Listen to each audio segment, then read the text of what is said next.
Hi guys, this is my tort liability presentation.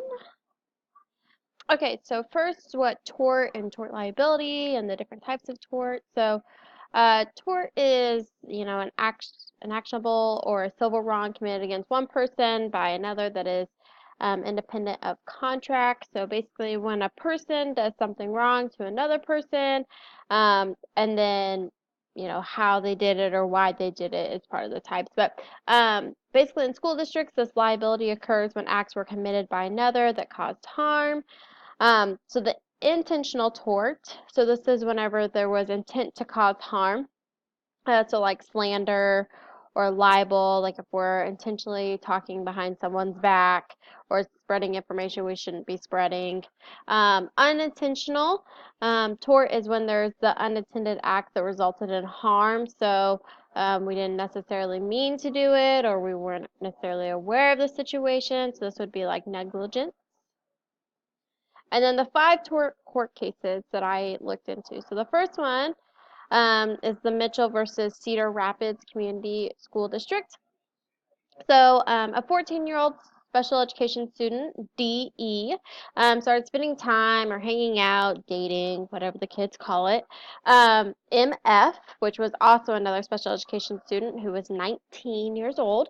Um, and then one day, DE asked, her mom to go to a friend's house after school. Well, her and her friend decided to leave early, and they met MF in the school parking lot. And then the teacher realized that DE was gone, and she, took her regular attendance policy. She marked her absent and continued the day or continued the time. And then DE and MF decided to sneak over to a friend's house, and then that's when MF raped DE in the friend's garage.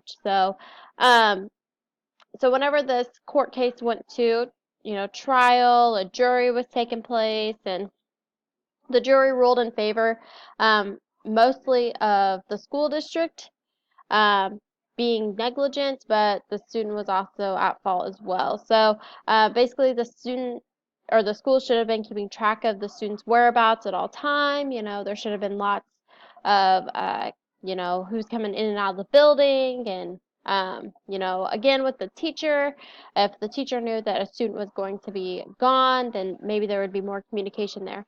But the reactive, so obviously, I think my school district would suffer from this as well. We would probably face a lawsuit because the teacher or teachers should have been aware of DE's whereabouts. Especially if it wasn't common for DE to be not at school. So the proactive, maybe come up with a different attendance policy. Um, I personally, I do my normal attendance. I think most schools, first portion of the class, you do your attendance. If somebody's gone, you mark them. But apart from that, I usually ask my students, hey, like, is this student normally gone? Sometimes I'll call the office if there's a student that's been here all day, but then all of a sudden they left. Typically, I've learned that students know more than teachers when it comes to that stuff. So usually, if you ask the students, they'll usually tell you. So honestly, I just ask questions, be aware of the situation, maybe know what's going on, and then report it from there to administrators or school resource officer, ask if they've seen anything from the secretary. And then the professional ethics, again, like I said, ask questions, be aware of the situation, know what's going on, because if that was my child, how would have I responded to that? Okay, my next court case is about a 10-year-old Michael who was attending summer school. And then one day Michael was like, okay, I'm going to leave school early without permission. And during his little free hour, I guess you could say, Michael was hit by a motorcycle and he suffered severe injuries. And so the court again ruled in favor of the student because the school was found negligent again. The teacher should have been known where he was going, and even apart from the teachers, when the student walked out the building, an alarm should have sounded, or there should have been an officer, like a school resource officer, on patrol throughout the building. Um, So there should have been eyes and ears everywhere around those doors that he was walking out, and even apart from the doors that he could have walked out. So the reactive, again, students, we probably would have faced the same charges. Again, my school district probably, um, we would have probably went to court about it as well. But the proactive is that teachers can learn that we need to be aware about of where our students are at all times and not to leave students unsupervised or unattended. We can, if a student asks to go to the bathroom and then that student chooses to do something else with the bathroom, well, we were in the impression that he went to the bathroom, but whenever a student just kind of gets up and leaves early, then I think a lot of parties are involved besides just the teacher.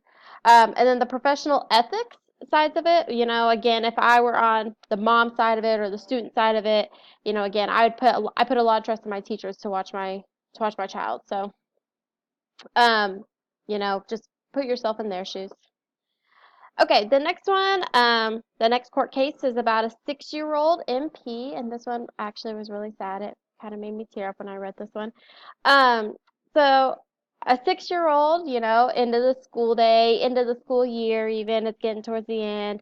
He had a Mother's Day gift that they had made in class for his mom, and so he went to go hug his teacher goodbye, and then he was running to his mom because he was excited to see his mom. He was excited to give his mom the gift. And then on his way to his mom, MP tripped and fell. And when he fell, a stick penetrated his eye socket and it went through to his brain. Um, so this was one of those, if a freak accident, First of all, I think the student shouldn't have been running, and I think that should have been addressed um, with this. But I do agree that the court ruled in favor of the student. So the school district was found negligent. They said that the school shouldn't have had like sticks or, logs or anything for students to trip over whenever they are going to their parents or in the line of walk. So the reactive, again, I think the school would have faced major charges. And I am in a rural school, so the possibility of this happening is major. And again, this is just like a freak accident. It could happen to anyone. The proactive side of it is obviously making sure that, our grounds are picked up, and that does go a lot to the maintenance personnel. But even anyone that's walking, if you see something that shouldn't be there, maybe put a flag, maybe put a cone, maybe let somebody know, it's always best to be proactive about those than to learn about it later. And then the professional ethics, gosh, this one really hurt my heart. I feel bad for the child and for the mom and the treatments that go on with that, and so I think that the school um maybe shouldn't necessarily feel, like they were completely at fault, although the court did rule, but I mean, there are a lot of things that play into that as well. Okay, my fourth court case. So this was about a 15-year-old who was on a summer trip organized by her school. And, she went hiking, the trail, and she was bit by a tick, and the tick carried a disease and then left the student permanently unable to speak because of the disease that the tick carried. And so the jury ruled in favor of the student. Again, the school district was found negligent for not informing the student of, like, possible things that could happen, or even how to treat things, how to prevent things, like tick bites. Um, you know, I don't think that the school was 100% in safety of their students, and maybe they hadn't thought about this. I'm not sure, but there were a lot of questions I had after reading this case. So the reactive, obviously, I think this is definitely one that again could happen to anyone. I live in a farm. We walk through the fields all the time with shorts, and we don't even think anything of it. Um, but we got to be ready for that. And so we need to address all possibilities whenever we're talking to our students and the parents, whenever, especially when traveling or taking our students anywhere. The proactive side of it, again, we need to be aware of where we're going, the things that happen there, and then communicating that with the students and parents. This is what could happen, this is what has happened. And then the professional ethics side of it, again, put yourself in their shoes. I would want to know what all is going on. I have taken school trips outside of the state, and it's best to know what to expect. Okay, and then my last court case, I decided to do one that's not necessarily with um, like the negligent side of it. I tried to look at one that was more on like the intentional tort side of it. So I did. These two girls accused a teacher of looking into the girls' bathroom and touching the two girls, and they labeled this teacher as a perv and a creep, and they took it to court, and the teacher lost his job. He was on a paid leave of absence, and he was put on the police list for oh, I can't remember what it was called. They put the teacher on a police list, um, so his name had been framed forever, basically. And then police and the lawyers investigated, and they gathered the girls were lying because they ended up not liking this teacher. He was a physical education teacher, and they had personal, they just didn't like him. So they made up these rumors about him, to ruin his reputation, and the parents got involved because the parents, of course, believed their child. And then they realized that the teacher was totally innocent. He didn't do anything.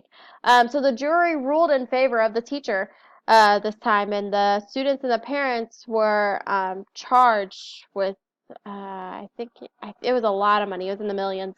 And the teacher got his name removed off the list and he got his job back. But, the reactive side of this, so the teachers, need to learn to, one, of course, be careful with what you say, but, school districts, this particular school district, like if my school district were in this situation, yeah, this it's a bunch of he said, she said, and it's hard to believe who's who because there's so many sides to every story. But of course, you have to, when an accusation like that's made, you have to just assume it's true until you take further investigation. Um, and so the proactive side of it, again, like just being aware, telling the students that, like, are you absolutely sure? Because, you know, asking a lot of questions, doing a lot of investigation before we put this teacher um, out of a job and ruin his whole career. Um, so the professional ethics side of it, again, if I was in this teacher's shoes, my morals tell me that that's really would stink, and I really don't know, if somebody were to do that to me, it would be awful. But I'm glad it really worked out for this teacher and that he it wasn't true. Um, but anyway, so I really like learning about this court case because I think stuff like this happens all the time, but this just turned out to be a really major one with the students and the girls. So I did enjoy learning the court cases, and I think it did help me better understand like tort and the intentional and unintentional situations that go with it. So anyway, thank you.